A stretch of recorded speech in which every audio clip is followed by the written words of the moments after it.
Okay, so let's unpack this. It is February 2026. And, if you look at the window, the world looks pretty much the same as it did a month ago. Right. The coffee shops are open. Traffic is still, well, a nightmare. The birds are chirping. But if you look under the hood of the internet, the tectonic plates are shifting. We aren't just browsing anymore. We have these digital assistants, these agents, and they're browsing for us. It really is a fundamental shift. And we've been talking about the agentic web for a while now. This idea that AI isn't just generating text or creating, funny images of cats in spacesuits. Right. But that it's actually completing tasks, booking flights, filing taxes, buying groceries. But until very recently, if we're being honest, it's been a bit of a mess. Messy is polite. It's been like trying to teach a toddler to cook dinner by shouting instructions from the living room. Oh, yeah. You hope they grab the pasta, but they might just eat the raw egg or set the curtains on fire. But that dynamic, it might be changing. Google just dropped a huge announcement, an early preview of something called WebMCP. Exactly. And this isn't just some minor software patch or a Chrome update that, changes the shape of your tabs. This is a new protocol. It's a structural change to how the web operates. Right. And just to set the stage and give credit where it's due, we are pulling the facts for this deep dive primarily from a report by Barry Schwartz over at Search Engine Land. Published just yesterday, February 11th. Just yesterday. And Barry is a legend in the search community. I mean, he's been covering this stuff since the stone age of the internet. So when he flags something as a big deal or notes that the ground is moving, we stop and pay attention. Absolutely. So our mission today is to figure out what WebMCP is, because on the surface, it sounds like alphabet soup, WebMCP. But underneath, it sounds like it changes the relationship between a website and an AI entirely. It really does. It's moving us from AI as a viewer to AI as a doer. That's the perfect way to frame it. It addresses the single biggest bottleneck in AI right now: reliability. Okay, so before we get into the shiny new protocol, let's talk about that bottleneck. Because I love the idea of an AI booking my flights or buying my groceries. But right now, I don't fully trust it. No. There's this fear that it's going to buy me 40 pounds of cream cheese instead of 4 ounces, or book my flight for next year instead of next week. That lack of trust is well-founded. See, the way AI agents currently interact with the web, the old way, effectively, is through something called raw DOM manipulation. Raw DOM manipulation. It sounds like a bad sci-fi villain or something. Oh, say. And here comes the raw DOM. For the non-developers listening, let's break that down. Sure. So the DOM is the document object model. It's just the structure of the web page. Okay. The code that says this is a header, this is a paragraph, this is a button. Right. It's the skeleton of the website. Exactly. And up until now, an AI agent has been acting like a human. It looks at the visual rendering of the page. It scans the pixels and the code to guess where the button is. So it's squinting at the screen, basically. In a way, yes. Imagine sending a robot into a grocery store, but instead of giving it a precise map of the aisles or an inventory list, you just tell it, go find the thing that looks like a can of tomato soup. Oh boy. That's a recipe for disaster. It's going to knock over a display, isn't it? It might knock over a display. Or, more likely, it grabs a can of dog food because the label has a red tomato on it and looks similar. That's the raw DOM problem. It's fragile. It relies on inference, not instruction. Fragile how? Like if the website updates. Exactly. Think about modern web design. Companies are constantly A/B testing things. So if a website designer moves a button 3 pixels to the left, or changes the color from blue to green, or just renames the button from buy now to checkout. That visual change can completely break the AI agent. Completely. Because the AI was looking for the blue rectangle in the corner, and now it's a green rectangle in the center. It gets confused and fails. Precisely. It's relying on visual cues that were designed for human eyes, not machine logic. Humans are great at context. We know checkout means the same thing as buy now. Machines, in this context, are literalists. They get lost so easily. And that's where WebMCP comes in to fix the plumbing. That's the promise. WebMCP stands for Model Context Protocol. And there's a quote from Google's Andre Cipriani-Bandara in the report that really sums it up. He says, WebMCP aims to provide a standard way for exposing structured tools. Exposing structured tools. Okay, let's go back to the grocery store analogy. If raw DOM manipulation is the robot wandering the aisles guessing which can is soup, what is WebMCP? WebMCP is the grocery store manager handing the robot a clipboard. Okay. And on that clipboard is a precise menu of services. Here is the exact code to request soup. Here's the exact code to pay. It's called a tool contract. A contract. I like that term. It sounds binding. It implies an agreement. It is an agreement. The website explicitly publishes a contract that tells the AI, here's exactly what you can do on this site, and here's exactly how you do it. No guessing required. It removes the visuals from the equation entirely for the agent. This feels like the moment the internet grows up, we stop pretending computers are humans looking at screens and let them talk to each other like, well, computers. Exactly.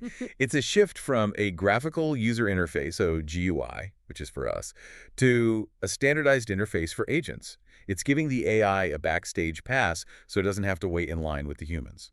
Okay, so let's get into the mechanics. How does a website actually hand over this clipboard? What's the technology here? It all runs on a new browser API called navigator.modelContext. Navigator.modelContext. Okay, that sounds like the gateway. It is. Through this API, the website shares that structured list of tools we mentioned. The example used in the Search Engine Land report is really clear. Let's say you want to buy a ticket to a concert or a flight. Okay, buying a ticket. Currently, my AI would be looking for the buy button, trying to figure out if it needs to select a seat first or if it needs to log in. Right. It's clicking around just hoping for the best. In the WebMCP world, the website exposes a function that looks like a line of code. It might be buy ticket, destination, date. Oh, I see. So the AI doesn't have to navigate a calendar widget. It doesn't have to type into a text box. It just sends that command. It calls the function directly, buy ticket. It just inputs the destination and the date into the slots provided by the contract. It's instantaneous. That sounds incredibly fast, but more importantly, it sounds bulletproof. It is so much more reliable. Because even if the website designer completely redesigns the visual layout of the page, changes the fonts, moves the buttons, turns the background pink, whatever, the buy ticket function remains the same, Right. the contract hasn't changed. So my AI agent doesn't break every time an app updates its interface. That's huge for developers. It's massive for stability. It creates a separation between the presentation layer, what we see, and the action layer, what the agent does. Okay. And what's really smart about how Google is rolling this out is that they've broken it down into two specific types of APIs within the protocol. They're anticipating different levels of complexity. Lay them on me. What are the two types? First, you have the Declarative API. This is for the simpler stuff. Think of standard actions defined directly in HTML forms. So filling out your name, email, shipping address, the boring stuff. The boring but essential stuff. It handles standard form-based tasks without needing heavy processing power. It's lightweight. It's basically the website saying, here are the blanks, please fill them in. Okay. But then for the heavy lifting, you have the Imperative API. Imperative. That sounds commanding. It is. This supports complex dynamic interactions that require JavaScript execution. This is for when the AI needs to do something that changes the state of the page in a sophisticated way or interacts with a dynamic application. Can you give me an analogy for the difference? Because declarative and imperative sound like grammar class. Think of the declarative API like filling out a permission slip for a field trip. Name, date, signature. Done. It's static. Got it. The imperative API is like actually going on the field trip, navigating the museum, finding the specific exhibit you want to see, and interacting with the display. Got it. One is paperwork, the other is active navigation and decision-making. Exactly. And together, they make a website agent-ready. Agent-ready. I have a feeling we're going to be hearing that phrase a lot in 2026. It's going to be the new mobile-friendly. Oh, absolutely. Remember when websites used to look terrible on phones and we had to pinch and zoom? I do. And businesses that didn't adapt to mobile died out or lost huge market share. This is the same magnitude of shift. So if your site isn't agent-ready, the AI agents might just skip it. We will absolutely see that happen. Because if I'm an AI agent, or rather the developer building one, and I have a choice between a site that offers me a perfect, reliable tool contract and a site where I have to guess and might fail. You're choosing the contract. I'm choosing the contract every single time. Whoa. Okay, put a pin in that because that sounds like a threat to every business owner listening. Yeah. Adapt or be ignored by the robots. But before we get to the doom and gloom, let's talk about the user experience. What does this actually look like for me? Right. Because I don't care about APIs. I care about my life getting easier. Right. And Google shared a few scenarios in the preview to show why we should care. Let's stick with the travel example because that seems to be the universal pain point. Please. Booking flights is currently my own personal hell. The pop-ups, the refreshing pages, the session expired messages just when you're about to pay. So picture the old way, or well, the current way. You ask an AI to find you a flight to Tokyo. It tries to click through calendars. It struggles with those pop-up date pickers. Maybe it hallucinates a flight that doesn't exist because it misread the text on the screen. Or it books me for March 12th instead of February 12th because it got confused by the date format. That actually happened to a friend of mine. AI booked him a hotel for a month later than he wanted. Exactly. That's a raw DOM failure. It misread the visual cue. With WebMCP, the agent uses that imperative API we talked about. It searches, filters results, and completes the booking using structured data. It's not looking at the calendar.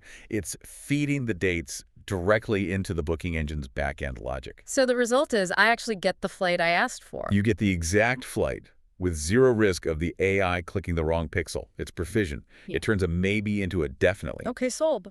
Customer support. This is a big one. Oh, this is interesting. Usually customer support is where AI goes to die. I'm sorry, I didn't understand that.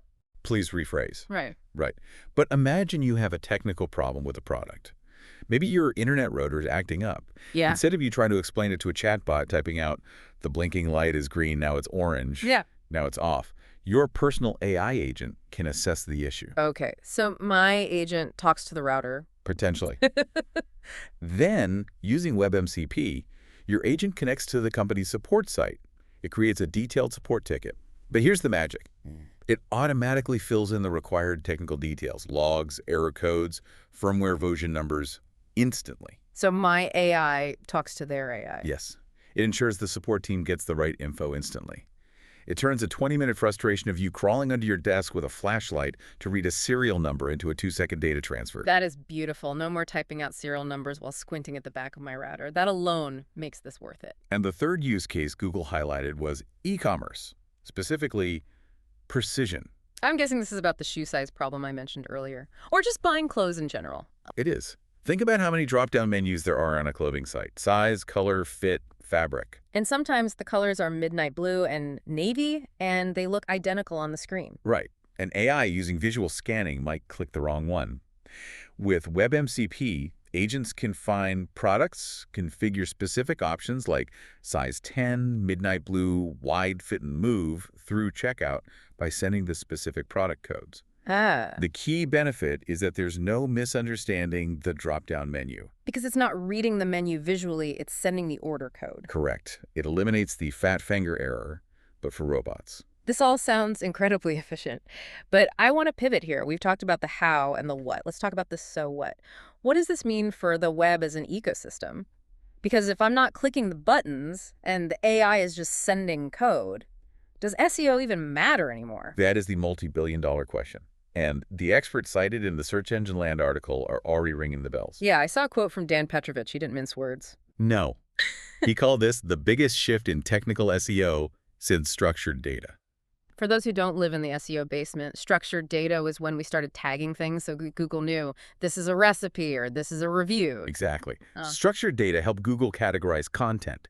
It helped Google understand, okay, this page is about lasagna, but WebMCP is helping Google act on content. This page allows you to buy lasagna. Glenn Gabe, another heavyweight in the field, simply called it a big deal. And honestly, that might be an understatement. The article has a section titled Why We Care, and it mentions that this is the next frontier of technical SEO, but it feels different to me. It feels like we aren't optimizing for search engines anymore. We're optimizing for TaskRabbits. We are optimizing for agents. Think about it. For the last 20 years, SEO was about getting a human to click a blue link. Right? You wrote catchy headlines. You made your site pretty. You had a nice hero image. You optimized your meta description so I'd want to click. You wanted my eyeballs. You wanted me to see your banner ads and sign up for your newsletter. Right. But an AI agent doesn't care about a catchy headline. It doesn't care if your website has a beautiful color scheme or a witty about us page. It cares. Do you have a tool contract? Can I execute the buy ticket function? This goes back to what we said earlier about being agent ready. If I'm running a business and I don't have this WebMCP protocol set up, isn't there a risk that the AI just ignores me? It's very possible. If an AI has to choose between a site where it has to guess via raw DOM manipulation risking failure and a site where it has a guaranteed contract of success via WebMCP, which one do you think it will choose? It's going to take the path of least resistance. It's going to take the sure thing. Every time. This is why Google is framing this as agentic experiences shaping the future of search. It's a shift from here is some information to here is a task you can complete. It's almost like the internet is becoming an API for everything. That is a profound way to put it. The web is transitioning from a library of documents to a library of functions. And right now, this is just a preview, correct? We aren't all switching over tomorrow. No, not tomorrow. The article notes this is an early preview. Developers have to apply to access it. It's in the experimental phase.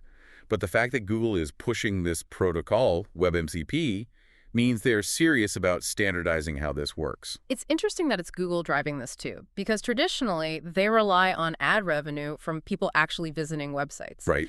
If the AI does the visiting and just executes a code, the human never sees the ads. That creates a massive tension. We don't know how that plays out yet. But Google knows the wind is blowing toward agents. If they don't define the standard, someone else like OpenAI or Anthropic will. They have to lead this, even if it cannibalizes their old model. Adapt or die. It's the classic innovator's dilemma. Exactly. And for the developers listening, getting in on this early preview could be a huge competitive advantage. So let's bring this all together. What are the key takeaways for someone listening to this? The headline is, the internet is moving from a place where we browse to a place where agents act on our behalf. The old way AI visually guessing where to click using the raw DOM is unreliable. It's too fragile. Right. It's the robot stumbling through the grocery store, knocking over cans because it thinks a picture of corn is a can of corn. Correct. And the solution is WebMCP. It uses navigator.model context to give websites a way to hand over a tool contract. A structured list of commands. Buy ticket, book table, file complaint. Exactly. It moves us from visual guessing to structured action. It makes the web agent ready. And for anyone listening who works in tech, marketing, or owns a website, this is your wake-up call. The way you build your site is about to change. You aren't just building for eyeballs anymore. You're building for algorithms. And that shift is happening now. It's not science fiction. It's the new standard being written in real time. So here's a final thought to leave you with, and this one has been nagging at me since we started researching this deep dive. Go on. We've been talking about optimizing for agents. But if websites are now optimizing for AI agents to buy ticket and browse for us, if the user is a machine interacting with a function via a contract, what happens to the visual web? I see where you're going. Are we moving toward a world where humans barely visit websites at all? Think about it. If my AI handles my travel, my shopping, my support tickets, what does the web actually look like when the primary user is a machine? Does the visual web just fade away? Do websites just become spreadsheets of code? It's the paradox of the agentic web. We are building a more efficient internet, but perhaps an invisible one. An invisible internet. That is something to chew on. Thanks for listening to this deep dive. We'll catch you next time.